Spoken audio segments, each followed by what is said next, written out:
wonder how I got here. What did I do to get here? Somehow I made. Welcome to Life in Focus with Bill Payant. Today's guests are the Wilsons. I'm gonna let you introduce yourself. Tell us a little about yourself when you introduce yourself, so we can get a chance to know you. Go ahead. I'm Dakari Wilson. Mike, a little closer. I'm Dakari Wilson from Detroit. Originally from Flint, Michigan. Still got family there. Met Tyra 5 years ago, and we met at work, and we are recently married just over 4 months ago. And I'm Tyra Wilson. I'm originally from Albion, Michigan, but I've been living in Metro Detroit area for about 10 years, and that's pretty much about me. Okay, so I got a city boy and a country girl, because Albion is country. Yes, very. Yep. Very. Okay, well, see, today's show is about relationships. You're the second couple we're interviewing about relationships, because what I found, and feel free to tell me, Elder, you're wrong, but I found that now today at younger generations, unlike my generations, they don't seem to get along. They don't seem to get together at all, period. It's like you meet over social media, and then when you get together, you really don't like each other because you're not what you thought you were, and you do more texting than you do talking, whereas my generation was more talking and meeting. For example, if I wanted to meet a young lady, I had to get up, go someplace to meet somebody, right? Now I notice with my grandkids, they meet all kinds of people, but they're online, right? And sometimes they don't even see them until 10 years or 5 years into a relationship, and all of a sudden, oh, that's what you look like. Okay, but what I'm finding, though, even when I talk to my nephews, they claim they have a hard time finding a young lady because they're just not there with the right attitude. They have a hard time building relationships. So this whole show is about building a relationship. What is it? What do you do to have to build like, for example, how did you guys meet? How did you build your relationship? And what advice would you give other people who are out there single, but they may want to get married? They may want to hook up. Because, see, the other thing I found out is that now people don't get married nowhere near as young, right? I had to wait forever to get grandkids, but when I got them, I got them. Because with my kids, it's like, are you going to find somebody? And when they finally found somebody, it's like, you get... Yeah. So now I got about 13. I got 12 grandkids and one on the way. So I'm happy.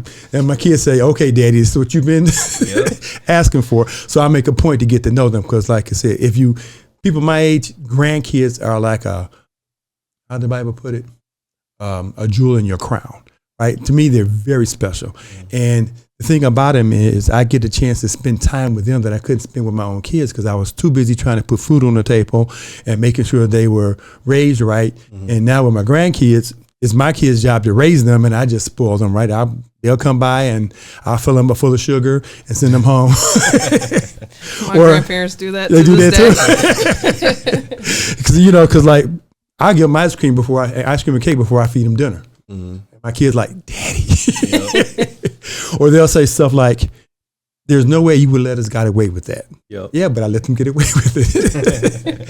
So we really want to get into what it took to have a solid relationship. What is it people should look for? What are the things that are important in a relationship? And how do you come together? And is it work? Like I tell people all the time, marriage is like a full-time job. It's work. You really got to work at it. You just don't. The whole thing about getting married and living happily ever after, that's a fairy tale. Yeah, Absolutely. Right? You get married, and then you got to work at staying married. You got to work at your relationship. You got to work at understanding each other.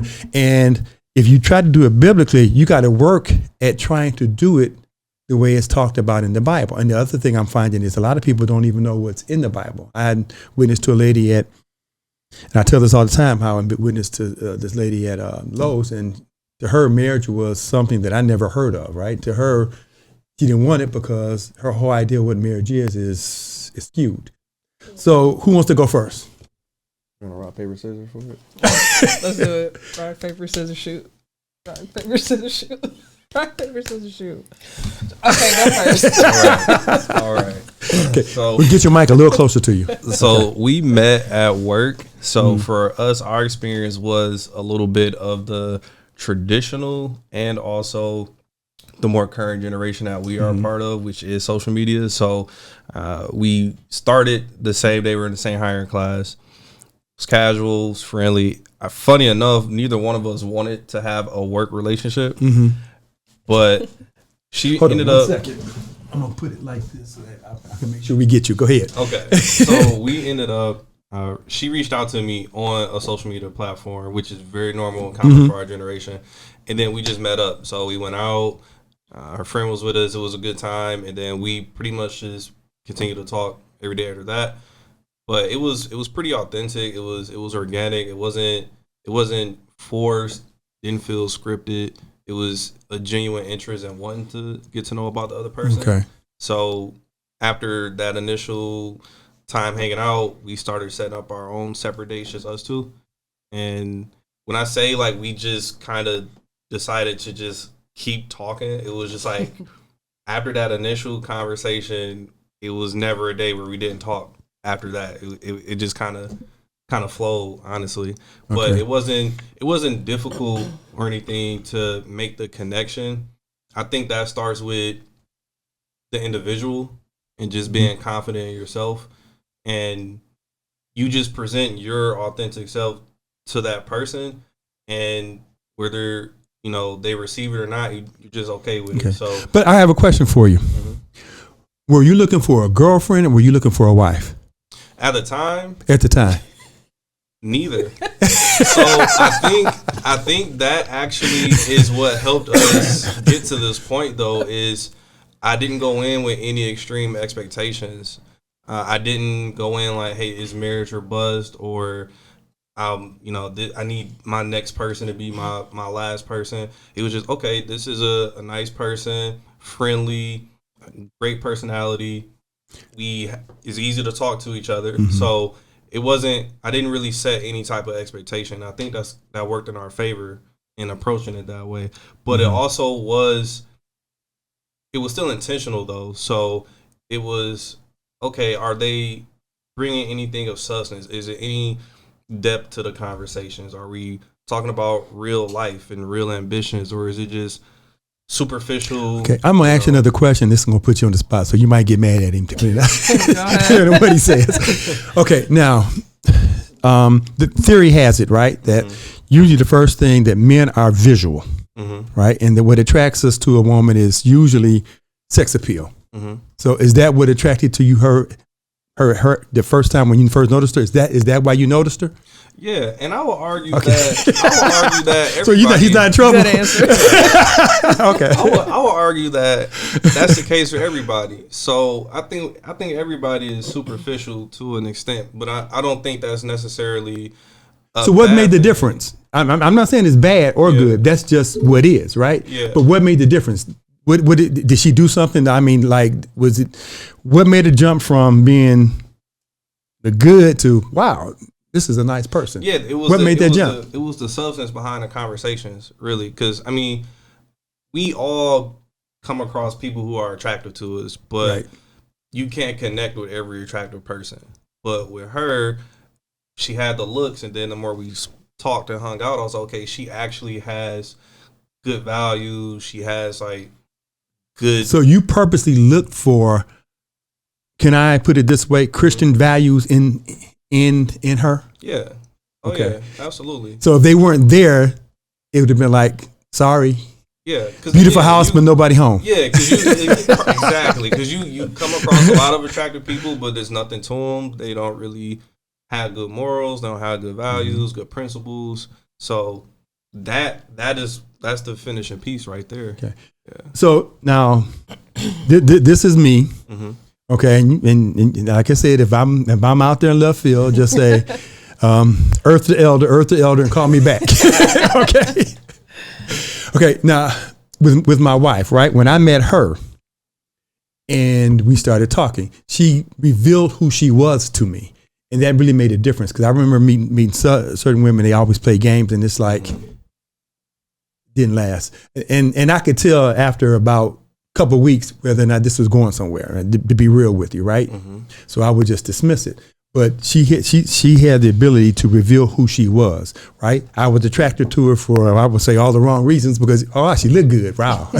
you know, I spotted her from across the room. So I got to get to know her. And I went over there, but then when I met her, the conversation, just like you, it became real, right? It's like I enjoyed her. I enjoyed talking to her. I enjoyed being around her. And then she became more of a friend than an object. If that's safe to say? Yeah, so it was really easy with Tyra. We went on 2 official dates, and then I made the decision. I said, okay. He did. We not wasting no time. But how long did it take you to come to that decision? That was the span of, so it was November 2nd, that was that Friday, and then November 19th. You got it. So that was the time, man. 17 days. That's all I needed. 17 days. 17 days. That's all I needed. Because when I say we were talking, it was the two dates. It was a sushi date. It was a bowling date. But outside of that, we talked. Whenever we weren't working, we were talking Every day. and learning each other. So what? No parties in there? Like I'll meet you at the party. No, right? Neither one of you are party people. Not really. No. Not really. we might go grab a drink, but I did all that in college. So Okay, so you wasn't ready. You were through with that, right? Yeah. Okay. Now, what about you? I would say COVID is what actually brought us super close together. During COVID, clearly everything was shut down at that time. So we had to actually get to know each other individually. And then we were also in the same space during that time. So my parents allowed him to actually move in with us just because, she didn't want me to be gone and, in other words, she wanted to keep an eye on you, right? Yeah, pretty much. But okay, just it allowed us to have that connection. And then with everything being shut down, we had to be creative on dates. So he took me out on a picnic and had the blanket, all of that. And so it sounded like you went to places where you could talk and get to know each other. Yes. Okay. We would go for walks. We did a lot of stuff.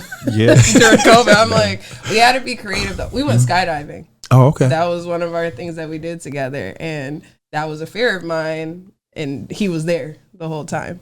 So it's just during that whole time span of us just being together, that's what actually brought us a lot closer. So what would you tell young ladies then if they're looking at, if guys are approaching them, what's the first thing they should look for? What should make them run away and what should make them take a closer look? I think women need to get to know people and not immediately just shut them down because of the way they look or the way that they dress, different things like that, because I do notice a lot of women tend to do that, and it could be a perfect guy right in front of them. So I would just say get to actually know them as an individual. Go on a couple dates. You don't know what it's going to end up being like, but a lot of people don't do that. So in other words, they should not go so much for the looks, but they should look more at what? Conversation. Okay. So what attracted you to him first? Because see, I always heard that it was that even though guys are visual, women not all women are visual, but they said that now women are starting to become visual, and that's starting to become a problem, is what I heard. I could be wrong. I thought he looked good. You thought he looked good? Yes. Good answer. Good Okay, answer. so That's the reason why I approached him. Okay. I mean, we were at work. so no fights when you guys get home. I promise. No, immediately, at work, I was like, some of my friends who, at my job or coworkers, I was just like, who is this? Like, and I was even talking to them like, should I approach him or should I not? And I just said, okay, let's do it. So then I immediately was on social media and sent him a message like, hey, what are you doing this weekend? So social media still played a part. Yes, that was the initial start. Our generation, that's our mode of communication, I'm telling you. But as soon as I appreciated him being a gentleman because we went to the casino, actually. We went to a bar first, but then we went to a casino. But my friend was there. My best friend was with me. And he was just a gentleman to both of us. Okay. And I think that's what made me attracted to him immediately because So you wanted a gentleman. You didn't want nobody that was hard. No, I don't like that. And also, just in general, he walked us to our car. Okay. Little stuff like that. And I just met the guy. Now, what about his ability to make money or to support? I Or to love that he has contribute. drive. If he didn't have drive, I probably would not be with him. Okay. I will say money, for me at least, money is an important factor too, just because I did live a certain lifestyle. So I do somewhat want to be able to maintain that lifestyle. But he will do whatever he can to provide for Okay. me. So I got a question for you. Yes. And see, my wife said something similar. She said that I forgot the term we used to use back then, but you know, the guy was sitting inside his friend's car, yelling out the window. What's he called Oh, the again? scrub. Scrub. Yeah. She said she didn't want no scrubs because she was saying, okay, if she wants a certain lifestyle, she wants somebody who could support her, not somebody basically was a loser, is what she called him. So his ability to be able to go out and make a living was important. Yes. Yeah. Okay.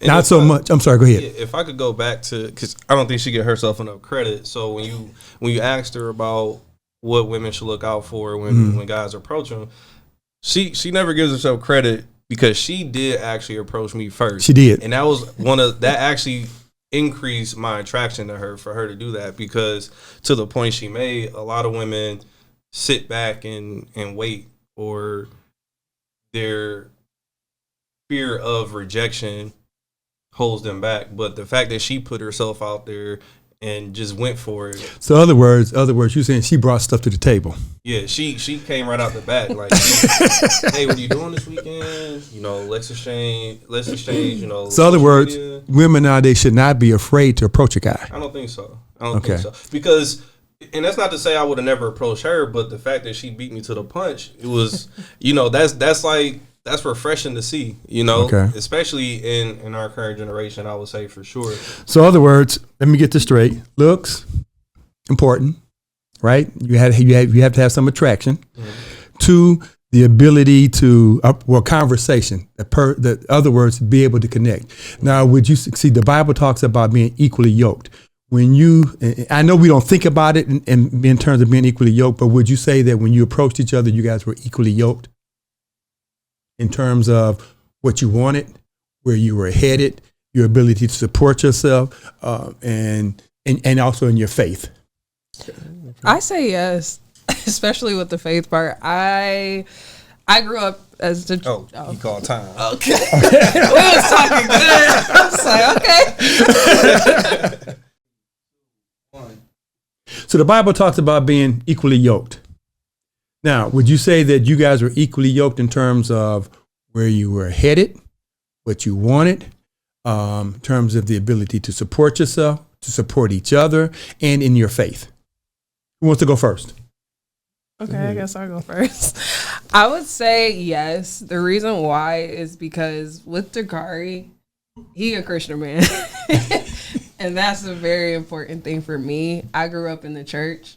My grandparents, they're pastors. My aunts, my mom, they were on the choir. Like, my whole life was based upon faith and all that stuff. So it was very important that I had a man that believed in God.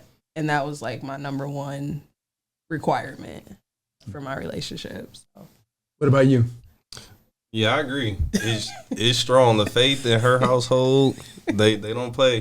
They don't play about Jesus, all right? So it was never a question about that. So I was like, okay, and same. It's especially at the time that we met, I was leaning on God hard at that time for financial and family reasons, things like that. So yeah, my faith was at an all-time high.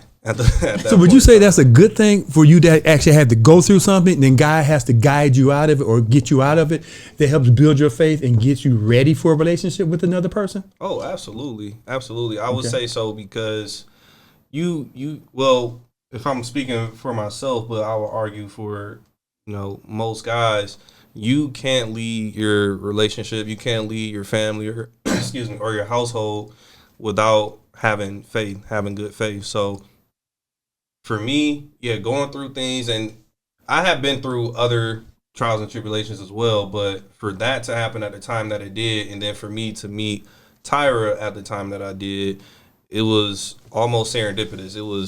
It was very divine timing of how all of those events transpired. So it's definitely important to have something that reaffirms your faith or strengthens it or anything to that extent before you go into a serious relationship. Because when, especially for someone like me, I didn't really have father figures, so I'm leaning on my faith to guide me in the right steps to be a good man for Tyra. So yeah, everything for me starts with my faith.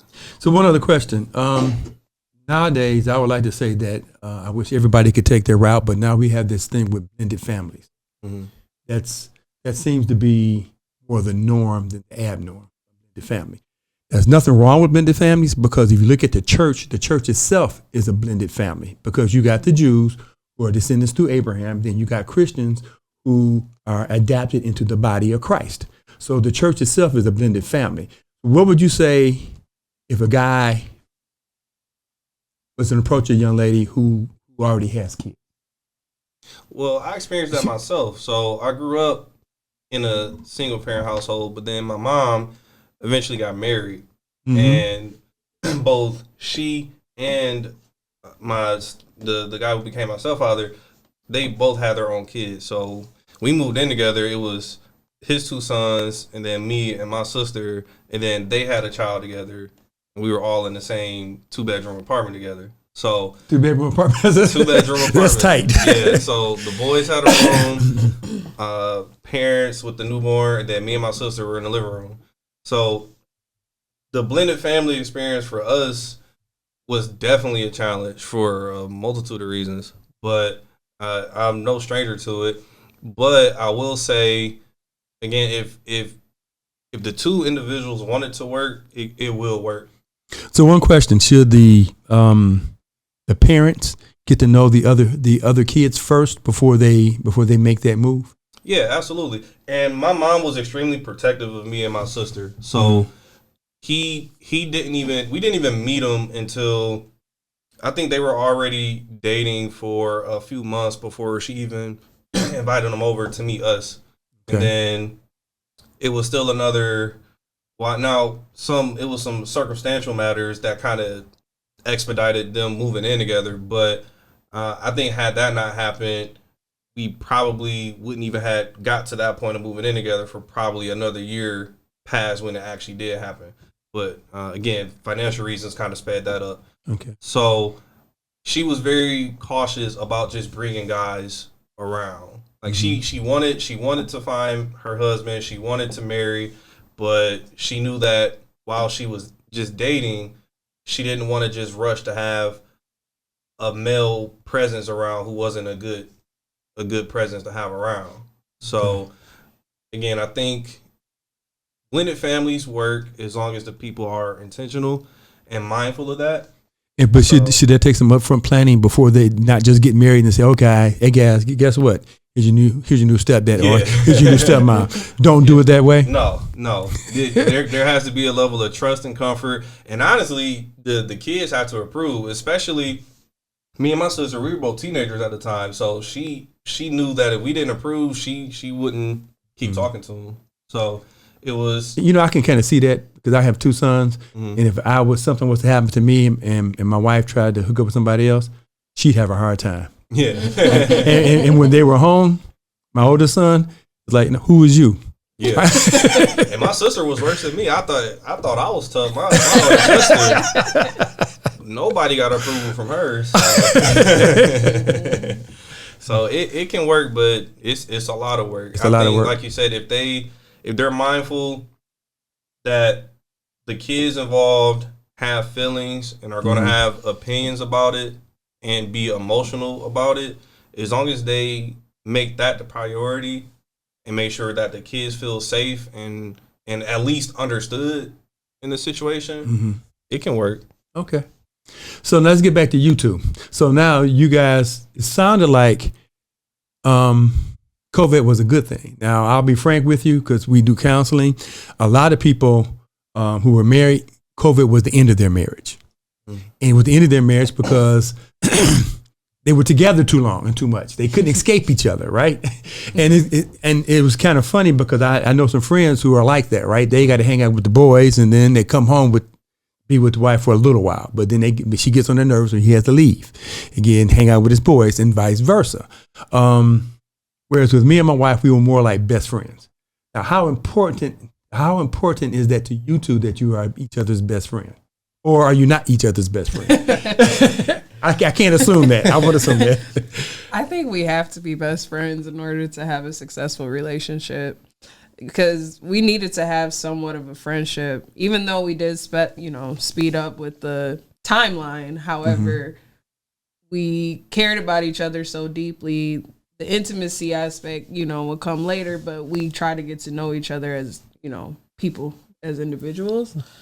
So I think we need to be best friends. What about you? Yeah. No, I agree. It's interesting because on paper, the timeline definitely looks quick. However, again, it's one of those things where it just felt so organic. Excuse me. It felt so organic and so right that even though it was very fast from first date to, hey, let's be exclusive, it just felt natural. And I think we were fortunate that we were early on in our relationship when COVID happened, because who knows how it could have went if we were, deeper into the relationship. And what I mean by that is we were already still in the learning phase. And so for COVID, when you say learning phase, what do you mean? Because people listening, I'm assuming that a learning phase is one of the things that you would recommend they do, learn each other. So what do you mean by learning phase? We were still getting to know each other's tendencies, bad habits, triggers, traumas, all of those things that make us who we are. We were still in that phase of the relationship of truly understanding the person. So it's, for example, is why she would say like, oh, we should never go to sleep angry. Where does that come from? Why do you feel like that? What from your childhood causes that? Or excuse me, even certain words, like she called me ungrateful one time, and for me that's a trigger, right? Because it stems from things with my mother. But she didn't know that, right? Like, because a lot of people would say something like that in the moment, like they're upset. But she's like, okay, why did you get so mad? Like, why did you get that? Why did I get that extreme reaction? So, I'm turning away. I'm turning